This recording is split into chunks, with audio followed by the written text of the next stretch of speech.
Hello friends, welcome to Rajneet medical education. इस lecture में हम डिस्कस करेंगे thyroid storm. So let's start the video. So thyroid storm एक complication है hyperthyroidism की, एंडोक्राइन सिस्टम का डिसऑर्डर है। इसको डिटेल में अब डिस्कस करते हैं। सबसे पहले थायराइड स्टॉर्म को थायराइड या फिर थायरोटॉक्सिक क्राइसिस भी बोलते हैं, या तो इसको थायराइड क्राइसिस भी बोलते हैं या फिर थायरोटॉक्सिक क्राइसिस भी बोलते हैं। तो ये थायराइड ग्लैंड का डिसऑर्डर है। सबसे पहले हम देख लेते हैं थायराइड ग्लैंड क्या होती है। तो ये जो बटरफ्लाई शेप की आप देख रहे हो, ये क्या है? हमारी थायराइड ग्लैंड। ये ट्रैकिया के सराउंडिंग में होती है थायराइड ग्लैंड। लैरिंग्स के नीचे होती है, वॉइस बॉक्स के नीचे, या फिर थायराइड कार्टिलेज के बिलो ये प्रेजेंट होती है। नाउ थायराइड ग्लैंड क्या करती है? थायराइड ग्लैंड हमारी बॉडी के बहुत सारे फंक्शंस को परफॉर्म करती है। जैसे कि आप ये बोल सकते हो कि एवरी सेल में इसका जो बहुत इंपॉर्टेंट रोल है। थायराइड ग्लैंड हार्मोन सिक्रीट करती है, T3 and T4 and calcitonin को सिक्रीट करती है। यहां पर हम बात करें थायराइड हार्मोन्स में T3 एंड T4 की मेनली। तो T3 क्या है? T3 is triiodothyronine and T4 is thyroxine. ये दोनों हार्मोन्स बहुत इंपॉर्टेंट है हमारी बॉडी के मेटाबॉलिज्म के लिए बेसिकली। तो हमारी बॉडी का जो मेटाबॉलिज्म है उसको कंट्रोल कौन करता है? Thyroid hormones T3 and T4 control करते हैं। तो ये क्या एक तरह से स्पीड कंट्रोलर है हमारी बॉडी का। जो थायराइड हार्मोन है वो एवरी सेल हमारी बॉडी का उसको यूज करता है। तो फर्स्ट क्या है? मेटाबॉलिज्म, कि हमारी बॉडी कितना स्लो या फिर कितना फास्ट कैलोरीज को बर्न करती है, किसके लिए? एनर्जी प्रोड्यूस करने के लिए। ये क्या है? ये है मेटाबॉलिज्म। तो ये मेटाबॉलिज्म की स्पीड को कंट्रोल करता है कि कितनी हमारी बॉडी को एनर्जी चाहिए, तो कितना जो फूड है कितनी जल्दी कैलोरीज बर्न होनी चाहिए। ये बहुत इंपॉर्टेंट है। BMR बेसल मेटाबॉलिक रेट को कंट्रोल करता है। तो यहीं से आप लगा लो कि ये हमारे मेटाबॉलिज्म को कंट्रोल करता है। तो अगर थायराइड हार्मोन्स का लेवल बहुत ज्यादा होगा तो मेटाबॉलिज्म क्या हो जाएगा? बहुत फास्ट हो जाएगा। तो अगर हाई लेवल होगा तो हाई मीन्स स्पीड हाई हो जाएगी। अगर थायराइड हार्मोन्स का लेवल हाई होगा तो मेटाबॉलिज्म की स्पीड हाई हो जाएगी। बॉडी में जितनी भी चीजें हैं उन सबकी स्पीड क्या हो जाएगी? हाई हो जाएगी। अगर थायराइड हार्मोन का लेवल लो होगा, जैसे कि हाइपोथायराइडिज्म में होता है, तो मेटाबॉलिज्म भी स्लो हो जाएगा और स्पीड कम हो जाएगी। तो इसी के बेस पर हम देखते हैं और क्या फंक्शंस है इसके। दूसरा है फॉलिकल एंड एम्ब्रियो डेवलपमेंट। तो फीटस की growth, physical growth and mental growth दोनों के लिए थायराइड हार्मोन बहुत इंपॉर्टेंट है। रेजिंग और लोअरिंग बॉडी टेम्परेचर मेंटेन करने के लिए बहुत इंपॉर्टेंट है थायराइड हार्मोन। अगर थायराइड हार्मोन्स का लेवल ज्यादा हो जाएगा, हीट ज्यादा प्रोड्यूस होगी और टेम्परेचर क्या हो जाएगा? हाई हो जाएगा। नेक्स्ट इज डाइजेशन मींस किस रेट पर जो फूड है वो इंटेस्टाइन से मूव करता है, ये भी थायराइड हार्मोन डिसाइड करते हैं। इनको भी थायराइड हार्मोन कंट्रोल करते हैं। तो अगर थायराइड हार्मोन का लेवल ज्यादा हो जाएगा तो क्या होगा? डायरिया हो जाएगा, फूड जल्दी से मूव होगा। अगर बहुत कम होगा तो कॉन्स्टिपेशन हो जाएगी। तो थायराइड हार्मोन इस तरह से इसको रेगुलेट करके रखते हैं कि कॉन्स्टिपेशन ना हो, ब्लोटिंग ना हो। उसके बाद fetal brain development, physical growth plus mental growth दोनों के लिए जरूरी है thyroid hormone. Sperm and testosterone production, देखो फीमेल में मेंस्ट्रुअल साइकिल, फर्टिलिटी, मेल में भी इसके लिए क्या जरूरी है? Thyroid hormones. वे मसल कॉन्ट्रैक्शन के लिए थायराइड हार्मोन जरूरी है। उसके बाद the rate new cells are replaced by old cell, तो किस रेट पर ओल्ड सेल्स न्यू से रिप्लेस होंगे, मतलब रिपेयरिंग के लिए भी जरूरी है। उसके बाद हार्ट पर क्या इफेक्ट पड़ता है कि कितना फास्ट या फिर कितना स्लो हार्ट बीट करेगा। क्यों? देखो जैसे अगर मेटाबॉलिज्म फास्ट होगा तो क्या है? कैलोरीज जल्दी बर्न होगी। तो मेटाबॉलिज्म अगर फास्ट है तो बॉडी को एनर्जी ज्यादा चाहिए, ऑक्सीजन ज्यादा चाहिए, तो हार्ट ज्यादा फास्ट बीट करेगा। इसी तरह से अगर स्लो मेटाबॉलिज्म होगा तो हार्ट स्लो बीट करेगा। तो इस तरह से थायराइड फंक्शन काम करते हैं। तो बेसिकली क्या है कि थायराइड हार्मोन जितना ज्यादा होगा उतना ज्यादा मेटाबॉलिज्म होगा, जितना ज्यादा मेटाबॉलिज्म होगा उतनी ज्यादा सारी चीजें स्पीड पर चलेगी। चाहे वो नर्वस सिस्टम है वो भी रिलैक्स नहीं होगा, वो भी स्पीड पर रहेगा, एजिटेटेड रहेगा पर्सन, रिलैक्स नहीं हो पाएगा। अगर इसका ऑपोजिट, अगर मेटाबॉलिज्म स्लो होगा, थायराइड हार्मोन का लेवल कम होगा तो मेटाबॉलिज्म स्लो हो जाएगा, सारी चीजें स्लो हो जाएंगी। कॉन्स्टिपेशन होगा, हार्ट रेट स्लो हो जाएगा, ब्लड प्रेशर लो हो जाएगा। उसके अलावा जो वेट है वो बढ़ जाएगा। हाइपोथायराइडिज्म मेटाबॉलिज्म स्लो होने के कारण वेट बढ़ जाता है। इसी का ऑपोजिट हाइपरथायराइडिज्म मेटाबॉलिज्म फास्ट होने के कारण वेट लॉस होता है। अब थायराइड स्टोम की बात करें तो देखो हाइपरथायराइडिज्म क्या है कि जब थायराइड हार्मोन का लेवल ब्लड में बहुत ज्यादा हो जाता है। अब ये कंट्रोल कौन करता है? ये कंट्रोल करता है हमारा हाइपोथैलेमस होता है सबसे पहले। हाइपोथैलेमस किसको सिग्नल भेजता है? पिट्यूटरी ग्लैंड को। कौन सी pituitary? Anterior pituitary gland, anterior pituitary. अब हाइपोथैलेमस क्या रिलीज करता है?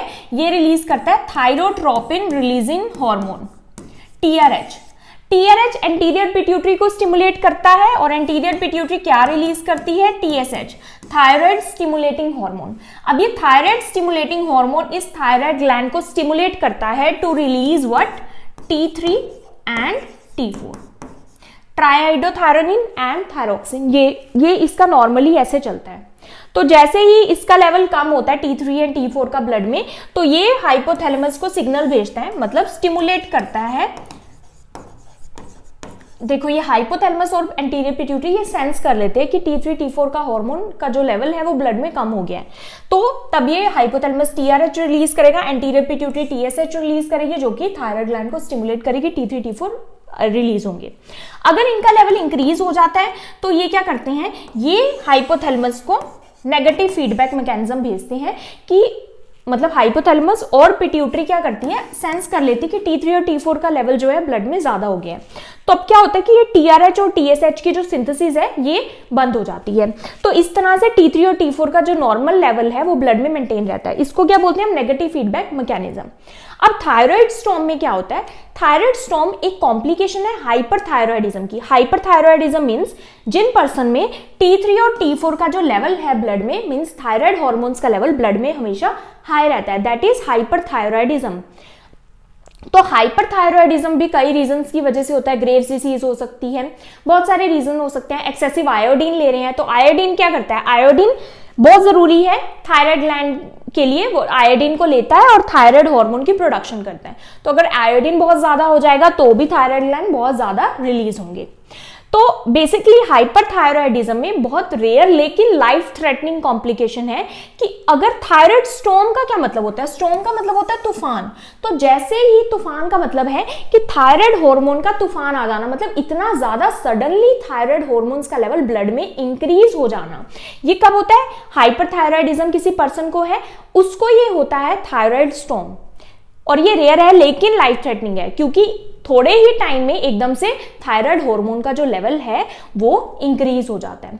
जब थायराइड हार्मोन्स का लेवल इंक्रीज होता है तो इंक्रीज में क्या है? T3 और T4 का हमेशा हाई रहता है, लेकिन क्योंकि T3 T4 का हाई रहेगा तो मैंने अभी बताया नेगेटिव फीडबैक मैकेनिज्म के थ्रू क्या होगा कि जो TSH है उसका लेवल लो रहेगा, क्योंकि एंटीरियर पिट्यूटरी सेंस कर लेती है कि T3 और T4 का जो लेवल है वो ब्लड में हाई है, तो TSH को कम रिलीज करना है।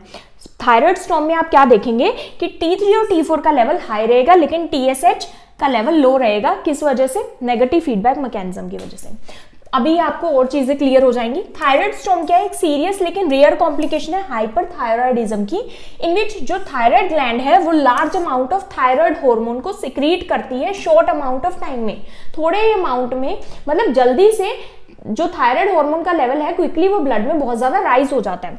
The body system works much faster. मैंने आपको बताया कि थायराइड हार्मोन का अगर लेवल ज्यादा हो जाएगा तो बॉडी क्या है? बहुत जल्दी जल्दी काम करेगी, फास्ट स्पीड पर काम करेगी, क्योंकि मेटाबॉलिज्म बहुत हाई हो जाएगा, जो कि क्या है? लाइफ थ्रेटनिंग है।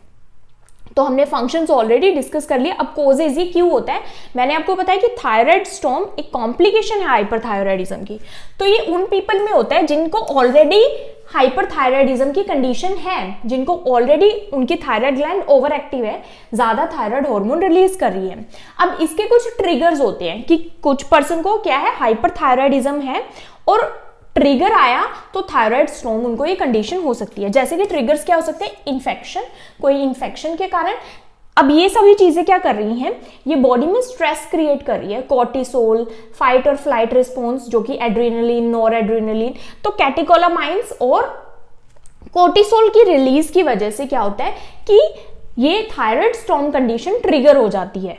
कोई सर्जरी में भी ऐसे होता है, trauma, injury, severe trauma, severe stress, इन सब में क्या होता है? स्ट्रेस हार्मोन्स रिलीज होते हैं, तो ये ट्रिगर हो सकती है कंडीशन। अब सर्जरी में स्पेशली थायरॉयडेक्टमी मीन्स थायराइड ग्लैंड को रिमूव करना। वो कब करते हैं? हाइपरथायरॉयडिज्म के केस में करते हैं, जिसमें थायराइड ग्लैंड ओवर एक्टिव है, ग्रेव्स डिसीज में करते हैं, नोड्यूलर थायराइड ग्लैंड में करते हैं, कोई एडिनोमा है, तब हम थायराइड ग्लैंड को रिमूव करते हैं ताकि जो थायराइड ग्लैंड है वो बहुत ज्यादा ओवर प्रोडक्शन ना कर पाए।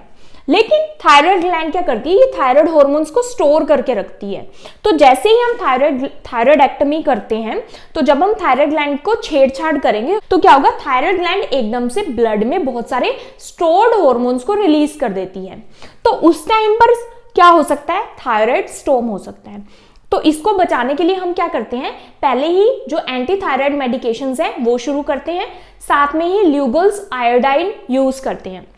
ल्यूगल्स आयोडाइन क्या है वो अभी मैं आगे आपको बताती हूँ थोड़ी देर में।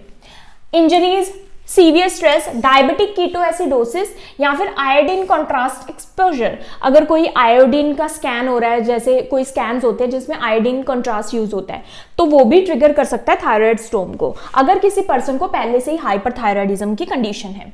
Suddenly stopping anti thyroid medications, ये बहुत इंपॉर्टेंट है कि अगर कोई पेशेंट थायराइड की मेडिकेशंस ले रहा है, मींस उसको हाइपरथायराइडिज्म था, उसको कंट्रोल करने के लिए वो एंटी थायराइड ड्रग्स ले रहा था, जैसे कि प्रोपाइलथायोयूरेसिल, कार्बिमाजोल, मेथिमाजोल, ये एंटी थायराइड ड्रग्स हैं। उसको लगा कि वो ठीक हो गया है, तो पेशेंट क्या है? कंप्लायंट नहीं है मेडिकेशन से, उसने एकदम से थायराइड मेडिकेशन छोड़ दी। तो क्या होगा कि वैसे तो वो क्या ले रहा था? एंटी थायराइड ड्रग्स ले रहा था। जैसे ही उसने वो छोड़ी तो थायराइड ग्लैंड क्या करी? दोबारा से एक्सेसिव हार्मोन्स को प्रोड्यूस करना शुरू कर दिया, जिसकी वजह से थायराइड स्टोम ट्रिगर हो सकता है। तो ये बहुत जरूरी है, जिसको थायराइड होता है, हाइपरथायराइडिज्म है चाहे हाइपोथायराइडिज्म है, एब्रप्टली एकदम से जो मेडिकेशंस है वो नहीं छोड़नी होती। ग्रेव्स डिसीज क्या है? ये मैंने ऑलरेडी प्रीवियस लेक्चर में एक्सप्लेन किया है। ये एक कॉमन कोज है हाइपरथायराइडिज्म का। Next is pregnancy with pre existing hyperthyroidism. अगर प्रेगनेंसी है, प्रेगनेंसी में ऑलरेडी थायराइड हार्मोन्स ज्यादा चाहिए होते हैं, क्यों? क्योंकि बेबी को भी फीड करना है अब, तो ड्यूरिंग प्रेगनेंसी मेटाबॉलिज्म थोड़ा सा हाई रहता है। तो प्रेगनेंसी में अगर आपको पहले से ही हाइपरथायराइडिज्म है तो वो ट्रिगर हो सकता है थायराइड स्टोम। मेडिकेशन, एस्पिरिन और सैलिसिलेट। एस्पिरिन और सैलिसिलेट्स भी ट्रिगर कर सकते हैं थायराइड स्टोम को, जिन पेशेंट में हाइपरथायराइडिज्म है। रेडियो एक्टिव आयोडीन स्कैन, वही अगेन आयोडीन स्कैन्स अगर कर रहे हैं तो आयोडीन कंज्यूम करते ही पेशेंट को थायराइड स्टोम हो सकता है, जिसको ऑलरेडी हाइपरथायराइडिज्म है। अब इसके साइन एंड सिम्टम्स क्या है वो देखते हैं। एक्स्ट्रा थायराइड हार्मोन क्या करता है कि बॉडी के सारे प्रोसेस को स्पीड हाई कर देता है, मतलब मेटाबॉलिक रेट को हाई कर देता है।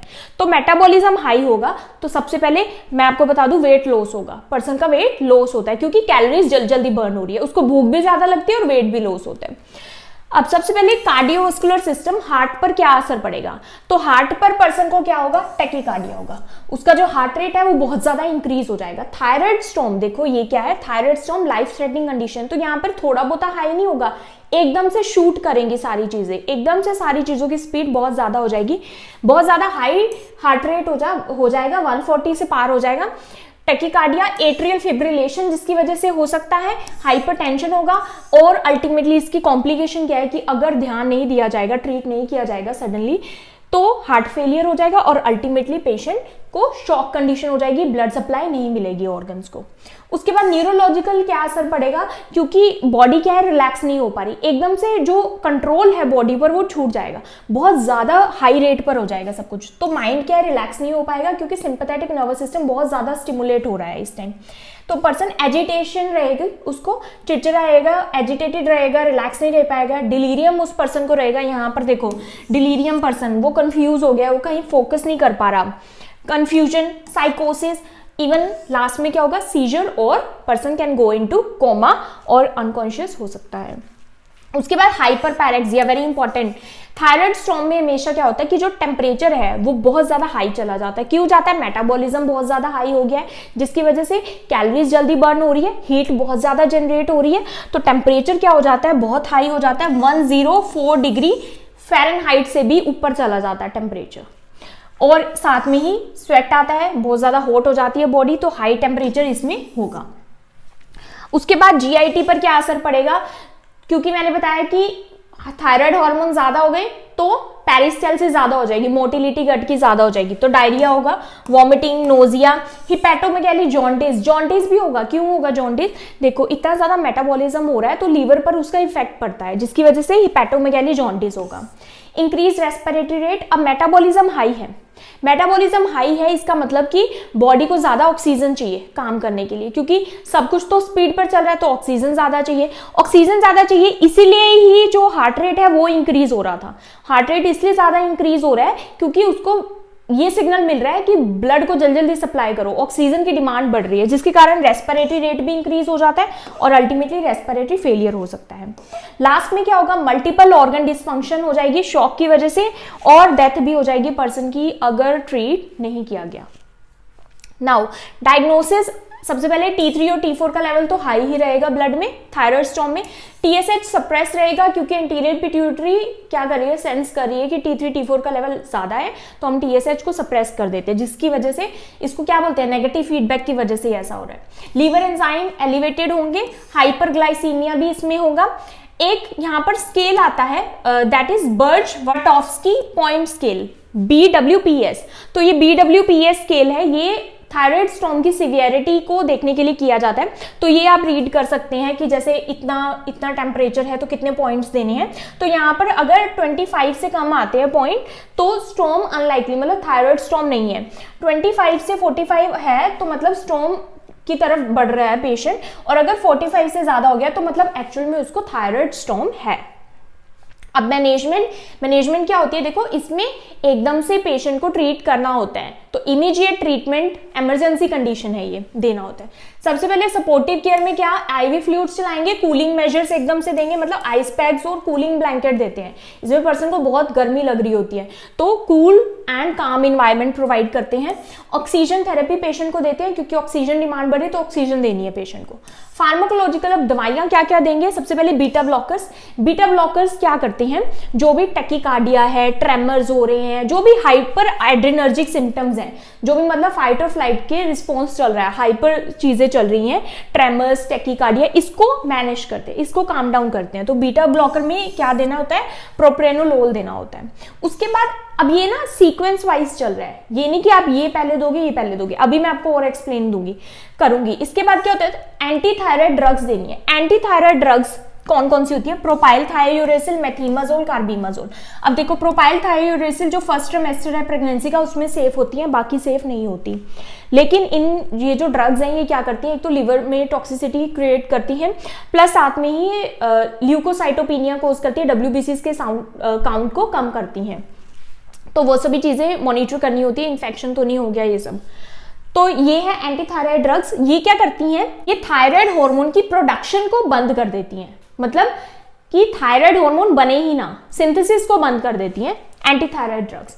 अब इसके बाद क्या देना होता है, आयोडीन सॉल्यूशन। अब जो आयोडीन मैं आपको एक्सप्लेन कर रही थी, ल्यूगल्स आयोडीन, तो ये आयोडीन आप कहोगे वैसे तो आयोडीन देने से हार्मोन्स का लेवल बढ़ता है ना, थायराइड हार्मोन ज्यादा बनते हैं आयोडीन दे तो, लेकिन यहां पर क्या है, ये एक इफेक्ट है दैट इज वोल्फ-चाइकोफ इफेक्ट। तो इसमें क्या होता है, Lugol's iodine, high concentration of iodine है ये दिया जाता है उस पेशेंट को, या फिर पोटेशियम आयोडाइड इसकी जगह दे सकते हैं। ये ना पेशेंट को दिया जाता है जिनको थायराइड स्टोम है या फिर जो थायराइडेक्टमी के लिए जा रहे हैं, जिनके थायराइड ग्लैंड रिमूव होनी है। तो सबसे पहले आप ये ध्यान में रखेंगे कि आयोडीन सॉल्यूशन वोल्फ-चाइकोफ इफेक्ट की वजह से ये क्या करता है कि थायराइड हार्मोन के रिलीज को बंद कर देता है। ये कि थायराइड हार्मोन प्रोडक्शन को नहीं, मतलब बन तो रहा है लेकिन रिलीज ना हो वहां से थायराइड ग्लैंड से ब्लड में, उसको ये बंद करता है ल्यूगल्स आयोडीन। तो ये जो है ये आपको 1 घंटे बाद देनी है एंटी थायराइड ड्रग के। एंटी थायराइड ड्रग पहले देनी है, उसके बाद ये देना होता है। तो ये सीक्वेंस जरूरी है। अगर आप आयोडीन पहले दे देंगे तो क्या होगा कि थायराइड ग्लैंड आयोडीन को लेगी और ज्यादा थायराइड हार्मोन प्रोड्यूस करेगी, लेकिन हम पहले ही क्या दे रहे हैं, एंटी थायराइड ड्रग, जिसके कारण जो हमने फैक्ट्री से जो प्रोडक्ट है वो बनना ही बंद करना है पहले। तो फैक्ट्री क्या है, थायराइड ग्लैंड, और एंटी थायराइड ड्रग क्या है, वो उस फैक्ट्री के प्रोडक्ट को बंद कर रही है, मतलब T3 T4 की प्रोडक्शन को ही रोक रही है। ल्यूगल्स आयोडीन क्या है, ये फैक्ट्री पर क्या लगा देगी, डोर को बंद कर देगी, मतलब वहां से प्रोडक्ट निकले ही ना। तो ल्यूगल आयोडाइन क्या करेगा कि जो रिलीज है थायराइड हार्मोन की उसको ये रोकता है। लेकिन आपने ध्यान क्या देना है कि यहाँ पर आयोडाइन आपने पहले नहीं देनी, पहले एंटी थायराइड ड्रग्स देने हैं, उसके बाद ल्यूगल्स आयोडाइन देनी है जो कि इसके हार्मोन, थायराइड हार्मोन के रिलीज को रोक देगी। ये जो इफेक्ट है वोल्फ-चाइकोफ इफेक्ट, ये 7 to 14 डेज तक रहता है, कुछ दिनों तक रहता है। उसके बाद फिर ये आयोडीन को यूज करने लग जाएगी थायराइड ग्लैंड, तो कुछ टाइम के लिए ये रहता है। तो फॉर शॉर्ट टर्म हम इसको देते हैं, शॉर्ट टर्म मैनेजमेंट के लिए, जैसे कि थायराइड स्टॉर्म के लिए ड्यूरिंग थायराइडेक्टमी के 1 to 2 वीक्स पहले हम ये स्टार्ट कर देते हैं, ताकि क्या हो कि थायराइडेक्टमी के टाइम ये जो रिलीज होता है स्टोर्ड हार्मोन का थायराइड ग्लैंड से वो ना हो पाए। सो आई होप कि आपको क्लियर हो गया। उसके बाद ग्लूकोकॉर्टिकोइड्स मतलब स्टेरॉइड्स देने हैं, जैसे कि हाइड्रोकॉर्टिसोन, डेक्सामेथासोन। ये क्या करते हैं, एक तो इम्यूनिटी को सप्रेस करेंगे, जो भी इम्यून रिस्पॉन्स है, इन्फ्लामेशन को ठीक करेंगे, और ये T4 to T3 कन्वर्जन को भी रोकते हैं। तो T3 क्या है, एक्टिव है, ज्यादा एक्टिव जो फॉर्म है हार्मोन की वो T3, तो T4 को T3 में कन्वर्ट होने में भी ये रोकता है, प्लस साथ में एड्रीनल इनसफिशिएंसी को भी रोकता है। तो स्टेरॉइड्स। उसके बाद एसिटामिनोफेन, मतलब कि पैरासीटामोल देनी है फॉर टेम्परेचर, जो हाइपर पायरेक्सिया हो रहा है, फीवर बहुत ज्यादा हो रहा है, उसके लिए पैरासीटामोल देनी है। एनसेड्स को अवॉइड करना है। एनसेड्स क्या करते हैं, ये थायराइड, जो फ्री थायराइड लेवल है उसको इंक्रीज करते हैं। एनसेड मतलब जैसे कि आइबुप्रोफेन नहीं देना, एस्पिरिन नहीं देना, क्या देना है, एसिटामिनोफेन, पैरासीटामोल। अब डेफिनेटिव ट्रीटमेंट इसका क्या है, रेडियो एक्टिव आयोडीन थेरेपी, जिससे जो थायराइड ग्लैंड के जो सेल्स हैं वो डिस्ट्रॉय हो जाते हैं, या फिर थायराइडेक्टमी करनी है, थायराइड ग्लैंड को रिमूव करना है। अब कुछ क्वेश्चंस देख लेते हैं। एक पेशेंट है जिसको थायराइड स्टोम हुआ है, उसका heart rate 160 beats per minute है, टेम्परेचर उसका 40.5 डिग्री सेल्सियस है, और उसको कंफ्यूजन की भी है। What is the first line medication to control tachycardia, उसके हार्ट रेट को कंट्रोल करने के लिए फर्स्ट लाइन मेडिकेशन क्या है। तो मैंने आपको बताया था कि बीटा ब्लॉकर्स हम देते हैं टैकीकार्डिया ट्रेमर्स को रोकने के लिए। तो बीटा ब्लॉकर इनमें से कौन सा है, प्रोप्रेनोलोल। बाकी सब भी ट्रीटमेंट है, लेकिन टैकीकार्डिया का नहीं है। टैकीकार्डिया का क्या है, बीटा ब्लॉकर। अब नर्सिंग केयर और रिस्पॉन्सिबिलिटी क्या है, देखो कॉन्टिन्यूअस मॉनिटरिंग उस पेशेंट की होगी, ईसीजी कॉन्टिन्यूअस होगी, कार्डियक मॉनिटर पर वो पेशेंट होगा, एएफ को प्रिवेंट करने के लिए, मॉनिटर करने के लिए, टेम्परेचर उसका रेगुलरली चेक होगा, रेस्पिरेटरी स्टेटस और न्यूरोलॉजिकल स्टेटस चेक होगा, एयरवे को मेंटेन किया जाएगा और ऑक्सीजनेशन उसको दी जाएगी। उसके अलावा जो प्रिस्क्राइब मेडिकेशन है वो करेक्ट सीक्वेंस में एडमिनिस्टर होगी, पहले एंटीथायराइड ड्रग फिर iodine solution. Strict infection control measure होंगे, क्योंकि इन्फेक्शन भी ट्रिगर कर सकता है और ज्यादा कंडीशन को वर्स कर सकता है। Keep the environment cool and काम, क्योंकि पर्सन को बहुत ज्यादा हीट जनरेट हो रही है, एजिटेटेड है पर्सन, तो cool and calm environment, cooling blankets, ये सब प्रोवाइड करना है। Educate patient and family for medication adherence. क्यों मेडिकेशन अडियरेंस बहुत जरूरी है इसमें, नहीं तो थायराइड स्टॉर्म कॉम्प्लिकेशन हो सकती है। ट्रिगर्स को प्रिवेंट करना और इमरजेंसी साइंस क्या है उनको पेशेंट और फैमिली मेंबर्स को एजुकेट करना है इसके लिए। सो आई होप आपको थायराइड स्टॉर्म क्लियर हुआ हो। If you understood this video then please like, subscribe and share to my channel. Thank you for watching.